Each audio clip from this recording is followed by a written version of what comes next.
Hey there and welcome back to the channel. It's Price on Dimes for Dollars here, and in today's hunt we have a very special hunt. We have a bag of older coins here. We have buffalo nickels, V-nickels, and we even have some Indian head cents. And I tell you what, some of these are in really nice shape, so I'm really excited about it. Hopefully we'll have something new for the books, if not an upgrade. So let's go ahead and get right into it. We have these 3 books up here today. All are older ones. They're actually my ones that I've been working on for the last decade at least. And just so you know, this is also not the one from the series. This Buffalo Nickel book is also my personal one. So we'll keep those 2 separate. And these are going to stay with this one. And hopefully we can add something. Or at least make a new upgrade. Anyways, I'll sort this all out by type and denomination. And once it's all sorted out, I'll bring you back and show you what I got. Alright, we're back now. And we got a lot more coins out of that bag than I thought we would. And we got some really nice ones too. We have 2 stacks of Indian head cents here, and some of which are in fantastic shape. We got about 3.5 stacks of buffalo nickels. Again, some have some better dates, or nicer looking dates, I should say. We also have 2 stacks of V-nickels, along with 3 that don't have dates we'll have to use Nicodate on. And we even got 2 shield nickels. I was really surprised about these. These are some really old coins. And you can see on this one there's not a whole lot left on it, but you can see the shield right in the middle of it. So I'll have to use Nicodate on it, sadly, because there's not a whole lot left. As for this other one, though, this is a really good one. It actually has a date, and the date's going to be 1872.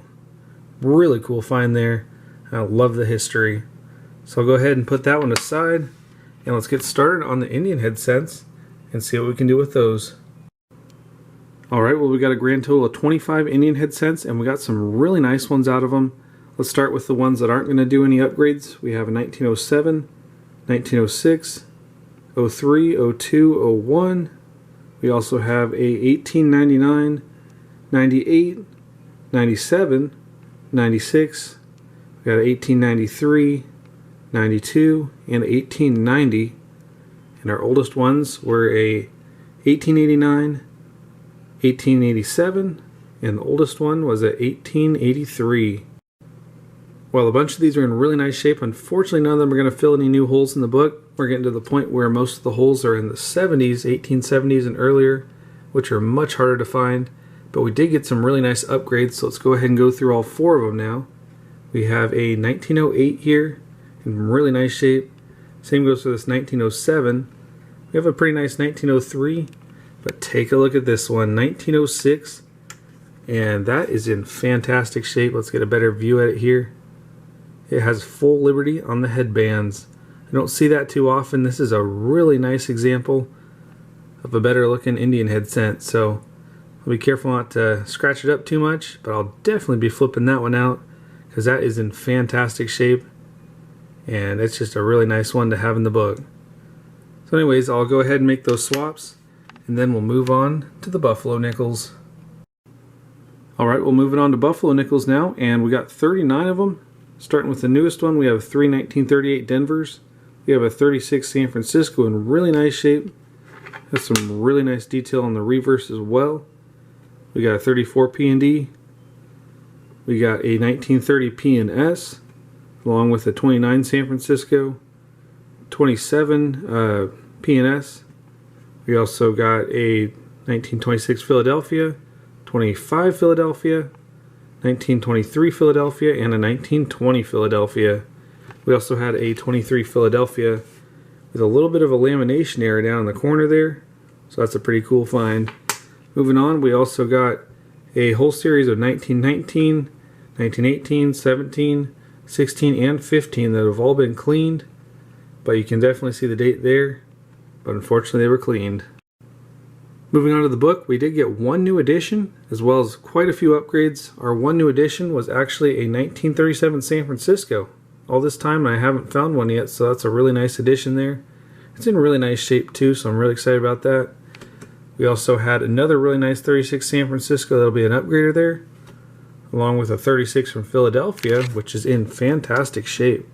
Another really nice find, and that is no doubt about it, a really nice coin. Moving on, we also got a 1929 San Francisco, which will upgrade the one we had.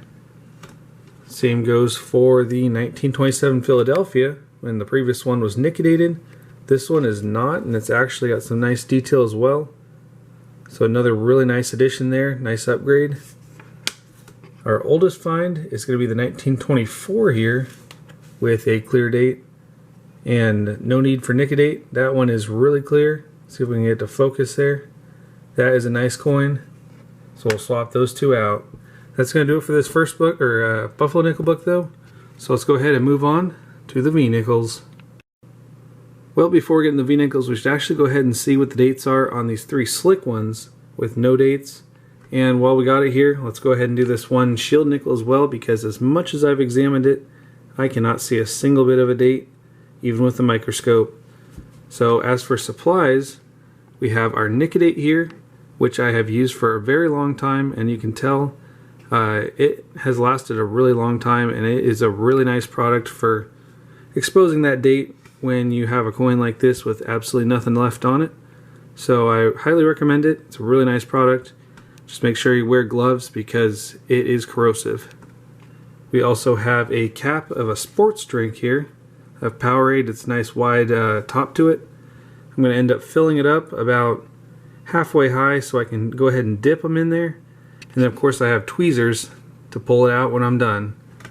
So all that along with some towels and a few extra ones, and we should be all set to go. I'm going to go ahead and put some of this in there, and we'll go ahead and start with the V-Nickels and see if we can come up with a date. Alright, so I've gone ahead and added some nicodate to this one. Let's go ahead and add this first V-Nickel, which is very slick, and you can see there's absolutely nothing left to it. So we'll just make sure that it goes underneath, maybe add a few more drops of nicodate and see if it comes through. Only give it about half a minute or so before it starts to eat up the nickel, so we'll have to be kind of careful here. I'm just going to go ahead and submerge it. That way we get everything underneath and all dissolving equally. See if a date will come through, and if it doesn't, we'll just go ahead and skip to the wrap up of it. And it's kind of hard to tell, so I'm just going to go ahead and pull it out.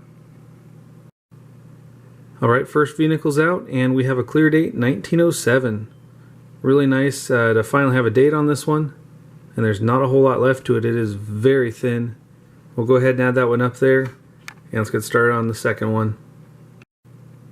Well, the second one's coming through really nice. You can actually kind of see it through all this. We have a 1897. Definitely hard to see with all the angles going on right now, but we'll go ahead and pull that one out in just a second and see if we can get a better view at it. Alright, second one's out, and that's definitely 1897. And if you're wondering how I clean them off when they've been in acid like that, the best way is to stand it outside and let all the acid drain off. Then you want to hit it with the dry towel, then tap it a few times with a wet paper towel, then come back to the dry towel just to get any residue off it so the date stands out really nice. So that's the best way I've found out. Let me know if you know any better ways. But as for now, that's our second V-Nickel done. On to the third. Well, V-Nickel 3's out, and we got a date on it. It's going to be an 1884. Nice earlier find this time. I had to dip it twice just to get the date to come through, which is about as many times as you can do before it starts to really dissolve it. But we do have a really clear date, so that's a really nice find. And we'll add it up there to the other V-Nickels. And we'll go ahead and do the shield nickel. Well, this shield nickel had an amazing transformation. It's probably the best of the bunch as far as nicodating went.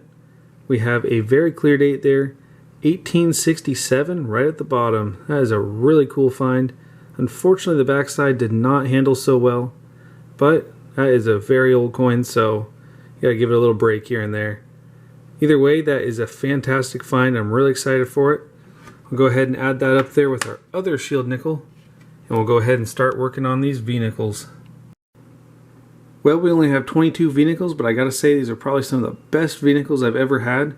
We have some really nice finds today. We have a 1912 from Denver, 1911 Philadelphia.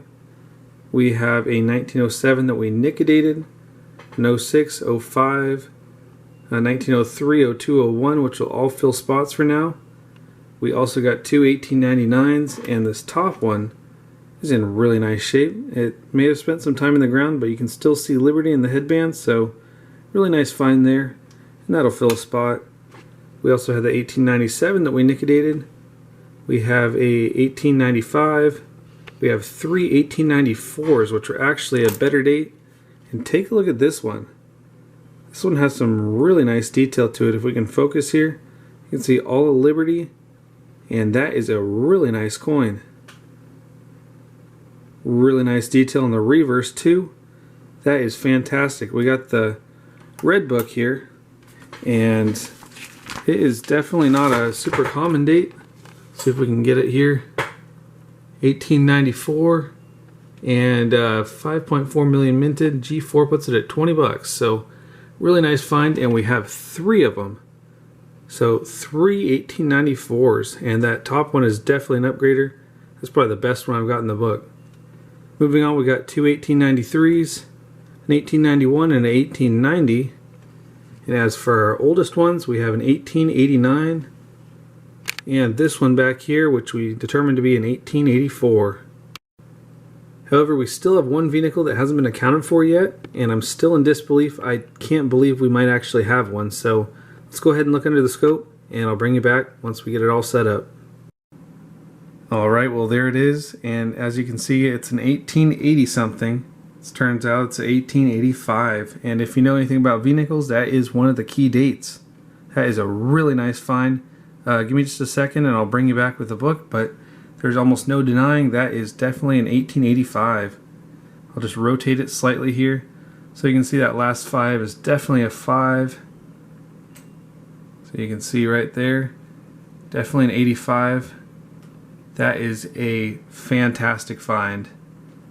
Anyways, let's get back to that book and we'll see how much it's valued at.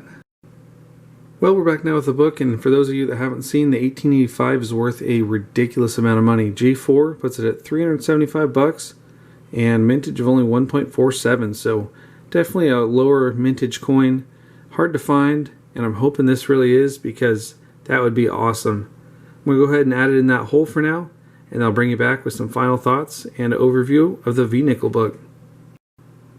We are back now with the V-Nickel book, and while we didn't get a 1912S, that would have been really cool. We did, however, get quite a few more common dates. We got 1903, 1902, and a 1901, as well as a 1899, and a really nice 1894. Really nice coin again. Really excited about it. You can see the one we had before is one I actually found coin roll hunting a long time ago, and I had to liquidate it. So shame with that one, but that is a really nice one to take its place. As for the older ones, we got an 1889. We have that most likely 1885, which would be really cool. Again, let me know if you think otherwise. I'm glad to take some input and see what we can figure out with this date. And our oldest one that is going to fill a hole is this 1884. Overall, we had a lot of success today, and I'm really excited about making some new additions and upgrades for this book, because it's not every day I get to go to it and make new additions. So as for the hunt, that's going to do it. I hope y'all enjoyed. Hope you enjoy hunts like this. If you do, please make sure you like and subscribe. It helps me know what y'all like. And until next time, happy hunting, and thanks for watching.